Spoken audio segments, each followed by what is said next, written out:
सूर्य अस्त के समय घर की बहू, बेटी, घर के गऊ, घर की गाय भी, यहां तक कहते दूध भी, लक्ष्मी भी शाम के समय किसी को ना दीजिए। बहू बेटी भी किसी के यहां शाम के समय ना जाए। हमारे घर की लक्ष्मी हमारे घर में रहे। संध्या का समय ऐसा होता है, शाम का समय, कि गाय भी चरकर घर की ओर आ जाती है, गौएं भी अपने ठिकाना पाती हैं, पशु पक्षी। पर एक आज का फैशन ऐसा हो गया राम, ये बेटियां, ये बहुएं अपनी सहेली को फोन लगा कर कहती हैं कितनी बजे चलेगी? 5:30 तक चलते हैं शाम के समय। हाँ ठीक है, शाम के समय घर छोड़कर रुपया खर्च करने के लिए जा रहे हैं। या शास्त्र कह रहा है शाम के समय तो भिक्षुक भी अगर मांगने आए तो ना दिया जाए। दिल्ली का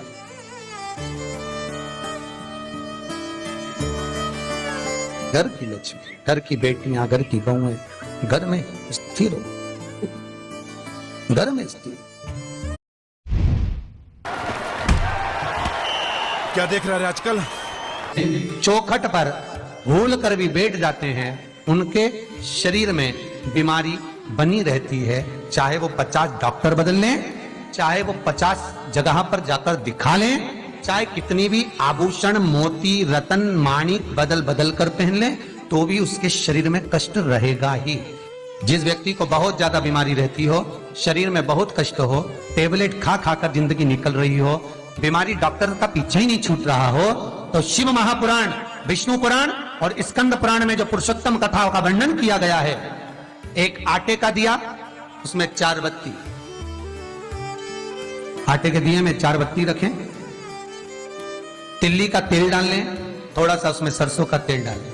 मानो घर के बाहर, अर्थात घर के अंदर के बाहर जो चौखट होती, चौखट से थोड़ा सा बाहर, बिल्कुल चौखट पे नहीं बैठना, थोड़ा सा बाहर, 9वीं तिथि के दिन शाम के 6 से 6:30 के बीच में 21 बार जो व्यक्ति बीमार रहता है उसके सिर से नीचे की ओर श्री नरसिंह भगवान का स्मरण कर कर, जिस अधिक मास में जिस तिथि को उतारा कर रहे हो उस तिथि का नाम लेकर, उस अश्विन अधिक मास का नाम लेकर, जो व्यक्ति का उतारा कर रहे हो उसका नाम और गोत्र लेकर 21 बार जो उतार कर उस दिए को घर के ही चौखट पर रख देता है, उस व्यक्ति की बीमारी छूट जाती है महाराज। वो रोगीला नहीं रहता, रोग से ग्रस्त नहीं रहता, दवाई गोली उसकी छूटती है।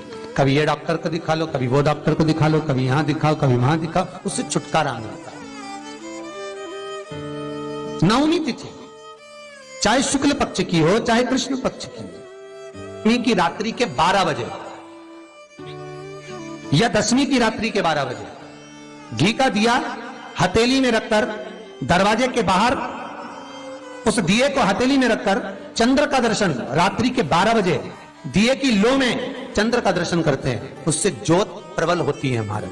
या तो होगा वो 9वीं की रात्रि 12 बजे या 10वीं की रात्रि की 12 बजे चंद्र का दर्शन, दीप घी का हाथ में जलाकर, नाम गोत्र अपना बोलकर, नरसिंह भगवान का स्मरण कर कर, अश्विन अधिक मास का स्मरण कर कर, ज्योति में चंद्र का स्मरण कर कर दर्शन किया जाता है। नेत्र कमजोर हो तो उस दिन 3 या 4 दिन में ज्योतियों का क्रम बढ़ना प्रारंभ होता है।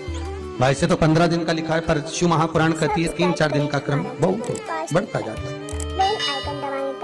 प्रबलता की हिंदू धर्म में शास्त्र प्रमाणित कहता है महाराज, तुलसी का दल, बेलपत्र, दुर्वा, शमी का पत्र अगर नख से तोड़ दिया जाए तो भगवान को समर्पित नहीं हो। शिव महापुराण तो यहां तक कहती है कि कोई से भी महीने में, कोई सी भी घड़ी में, कोई से भी पल में अगर आपने नख से कोई सामग्री तोड़कर भगवान को समर्पित करी है, भगवान उसको स्वीकार नहीं करता, स्वीकार नहीं करेगा। कईयों की आदत रहती है तुलसी का दल भी तोड़ेंगे तो नख से तोड़ देंगे, डंडी नख से तोड़ देंगे, बेलपत्री की डंडी नख से तोड़ देंगे, नहीं स्वीकार। दुख है, तकलीफ है, नौकरी नहीं लग रही, सर्विस नहीं लग रही, व्यापार नहीं चल रहा, पैसा नहीं आ रहा, मानसिक टेंशन बना हुआ, कुछ हो ही नहीं रहा, तो क्यों भटक रहे हो? वहां गए, उनसे पूछ लिया अंगूठी बता दो कौन सी पहन ले, वो वाली अंगूठी पहन लो, ये वाला नथ पहना, वो पहन लिया, पुखराज पहन लिया, मोती पहन लिया, नीलम पहन लिया, पन्ना पहन लिया, गौमेद पहन लिया, सब कुछ पहना। अब एक बार सब कुछ पहन लिया, सारे तरह के कपड़े बदल लिए, सारे बाबा जोगी बदल लिए, सारे देवता बदल लिए, घर की डिजाइन बदल ली, बाथरूम इधर का इधर बना दिया, सीढ़ी तोड़कर इधर लगा दी, पानी का टैंक उधर बना लिया, सारी दुनिया में घूम आए, उसके बाद भी सुख नहीं मिला, तो एक बार शिवरात्रि का भी उपाय कर कर देखना। शायद मुझे उम्मीद है जिंदगी भर तो दुख झेलोगे नहीं, सुख इतना झेलोगे, सुख का अनुभव इतना होगा कि दुख कहां गया मालूम ही नहीं पड़ेगा। ये मुझे उम्मीद है। मेरे विश्वनाथ की कृपा अगर हो गई, बस उसका अनुमोदन करो, उसका स्मरण। 5 बेर बोर जो खाते हैं, खाते हैं ना बेर जो बाजार में आते हैं, बोर जो आते हैं खाने वाले, 5 बेर, 5 जौ जानते हो, वो जौ हवन में डलती है, 5 जौ, 5 श्वेत पुष्प, 5 कमल गट्टे, 5 काली मिर्च, अपनी कामना कर कर ठीक दोपहर के 12 बजे अश्विन अधिक मास की शिवरात्रि के दिन भगवान शंकर के शिवलिंग पर चढ़ाओ, झोली पसार का निवेदन करो और बाबा को 11 दीप घी के दिए 11 शिव जी के सामने जला दो।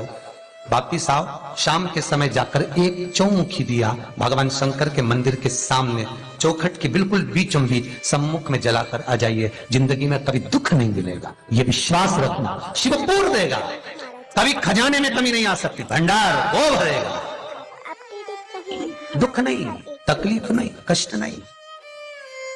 किसी पुराण में कोई उपाय नहीं लिखा, केवल कुछ पुराण है। शिव महापुराण में तो बहुत उपाय साहब, स्कंद पुराण, नर्मदा पुराण, लिंग पुराण, इन पुराणों में बड़े सुंदर सुंदर उपाय जो लिखे गए, उसको बस समझना है, उसको केवल अपनी जिंदगी में उतारना है।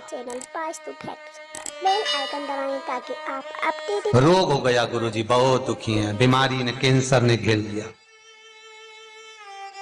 किडनी लीवर खराब हो गया, हम तो त्रिजुगी नारायण भी ना जा सकते, हम पांडुकेश्वर ही ना जा सकते। आप तो ऐसा उपाय बता दो जो घर में कर ले, बताऊंगा, उसका भी उपाय बताऊंगा।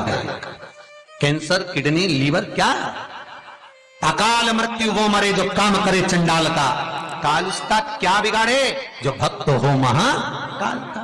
क्या करेगा काल भी। कलकत्ता में बताया था मोदी परिवार का एक चरित्र, कलकत्ता में वर्णन किया था महू का एक चरित्र कि मरकर भी जिंदा कर देता है वो देवाधिदेव महादेव हो सकता है, जो मृत्यु पर भी विजय प्राप्त कर सकता है वो देवाधिदेव महादेव हो सकता है, जो यमराज को भी मार दे वो देवाधिदेव महादेव हो सकता है। सब्सक्राइब करें। वर्तमान, भूत, भविष्य सारे कालों का जो स्मरण कर ले वो त्रिकालदर्शी केवल विश्वनाथ ही हो सकता है। मेरा शंभु, मेरा शंकर, मेरा त्रिकालदर्शी, मेरा कैलाशी, मेरा विनाश, कोई दूसरा नहीं। श्री शिवाय नमस्तुभ्यं, श्री शिवाय नमस्तुभ्यं, श्री